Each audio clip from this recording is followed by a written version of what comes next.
actually taken personality tests before. The time that really stands out in my memory is from several years ago when my husband and I were with a group of people taking a class with a curriculum from Gary Smalley and John Trent. And they had taken what I now know as the DISC formula and given it personas. So they gave each letter in the DISC, one is a lion, an otter, a golden retriever, and a beaver. And what was significant about this, not only is learning out where my tendencies were at that point in time, as well as my husband's tendencies, that somehow knowing this information gave us more compassion for others who were different. Where previously my husband and I happened to be on opposite quadrants, we might have been, after each other, understanding that, oh, this is just their way, how they process things, how they operate in the world. All of a sudden, it gave us more compassion for not only ourselves and each other, but other people around us. We became less judgmental. And so I find it interesting that just knowing these different things about people, that this is how they tend to operate, can give us more compassion. Wouldn't it be nice if we could just be that way without needing those tools? But anyway, I digress. That is the memory that I have of the personality traits, and actually a benefit that it gave us. So there are all kinds. I mentioned DISC already. Myers-Briggs is another you may know about. Enneagram, Gretchen Rubin has the four tendencies, and there's a plethora of them. You wouldn't want me to list them all. But I think there are some cautions that we need to be careful of, as well as benefits, which I just explained to you, and actions on how to use them. And so that's what I'm going to share with you in this video today, and I hope you find it beneficial. At any point in time during the video, if you have a question or comment, please feel free to comment below. Well, I always like to get the not so positive stuff out of the way, so let's go with the cautions, the things that we need to be careful of because maybe they're not so helpful. So, one of the things that I've heard in regards to personality tests that makes them really not all that accurate is the fact that we are answering the questions from our perspective and perhaps from what we want to be and not who we really are. So even if you do end up taking one of these personality tests, it might also be interesting to have somebody close to you answer those same questions from their perspective. See if you come up with the same results. Fun experiment, right? But that's just something to keep in mind, that while these might give you some insights, they're not going to be 100% accurate because of the way that we answer with our biases and our desires. Another thing, and this is where I kind of land heavily on, is that the tendency to label ourselves based on that test and create our identity around it. So while these tests reveal some information to us and give us data, it's not who we are. And I think with these different tests and these different labels, we end up taking on those labels as an identity, and that may not be beneficial. Another challenge is that it might give us a fixed mindset, kind of along the lines with that identity, but this is slightly different. Um, that like, okay, that's what we are, we can't change, which I would disagree with. And my own experience taking Gretchen Rubin's for her four tendencies, the first time I took it, I think it was back in 2016 or something, I was an obliger. And then I've done some work on myself and a lot of mindset work, which is what I help clients with, but other things as well. And when I took the test again in 2019, so 3 years later, I tested out as a questioner. So taking these tests don't get fixed on the label and the identity and the data that it's giving you. It's just data for this moment in time. And science tells us that we have neuroplasticity, so we can change. Now, can all of these things change? Maybe not, but I think we can move around on these things. So that would be another area of caution. So I'm curious, have you experienced any of these or any of these a challenge for you? Let me know in the comments what you think. And if there's one of these areas that you would need more help with, I would love to have a conversation with you. There'll be a link down below. If you click around, you can find a place where you can schedule a call with me. But let's go on to the benefits. So what are the benefits of taking these tests? Well, I like to think of it as a GPS, right?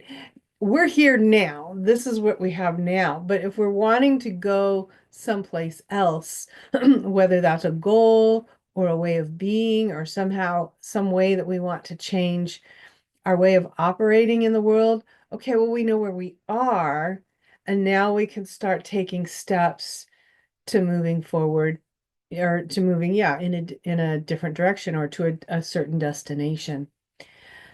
The other thing I think that's beneficial about it is, as I shared in the story at the beginning, when you start seeing that, oh, these are just different ways that people operate and process information, I can have more compassion on them. I can have more understanding. I can also learn maybe what's the best way to relate to this person, to communicate with this person, to engage with this person. If I understand their temperaments, their way of processing things in the world, their way of operating in the world. It can help us with those relationships. And along with the relationships, if you are building a team in your business or your nonprofit, or if you're a part of a team somewhere, or you're involved in building a team, knowing these different things can be helpful. If you have a company and you all test out in one or two of the areas using the DISC example, and you're missing these other areas or even just one area, then you need to bring people onto the team who have strengths in those areas so that you'll have a full-bodied team and get better results.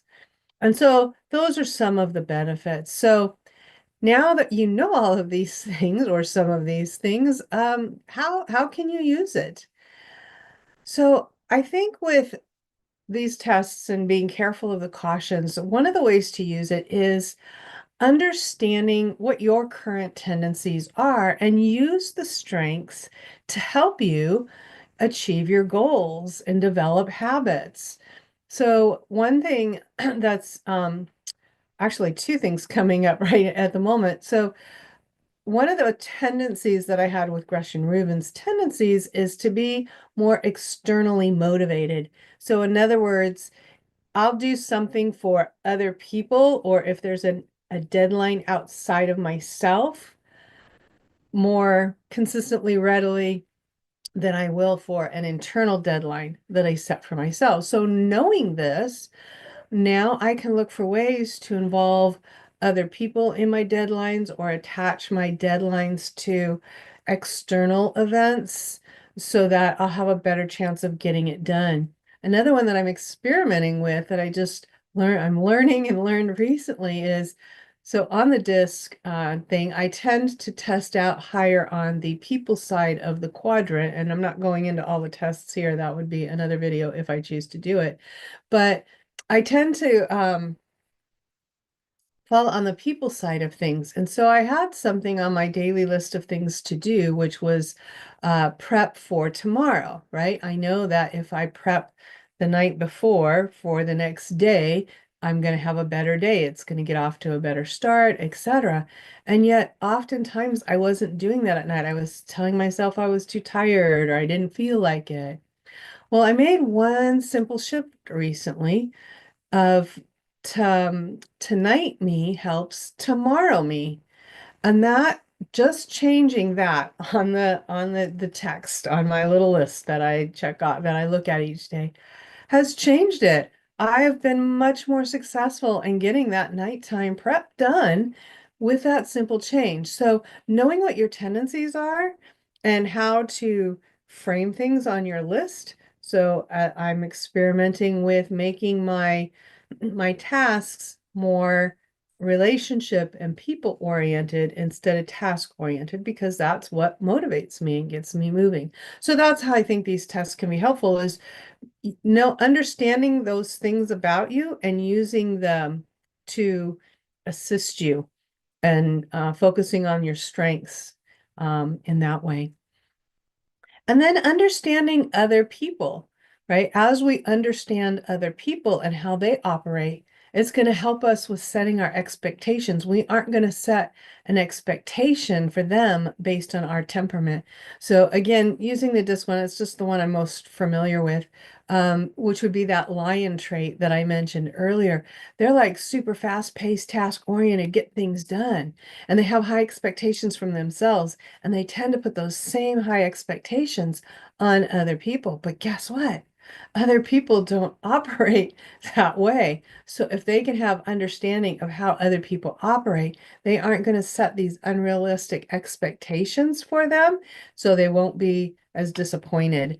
And then also, too, we can give other people more grace in knowing that, okay, this is how they operate. All right. And it'll just help us navigate through our relationships and the people that we need to interact with if we understand them better and their makeup and how they operate. So if this is something that's been helpful for you, I would love to hear about it in the chat. What's been most valuable for you? And if you need help in some of these areas or working on some of this, or you would just you're interested in getting started in coaching, I'd love to have a conversation with you. Again, look down in the chat. There'll be some links and you can I believe the one at the very top, if you click on that, there's a Let's Chat button if you're ready to invest. And so I hope you have a great day and that you'll use what you know about yourself to help you accomplish the important things in this world that you are here to accomplish and serve the people that you are here to serve.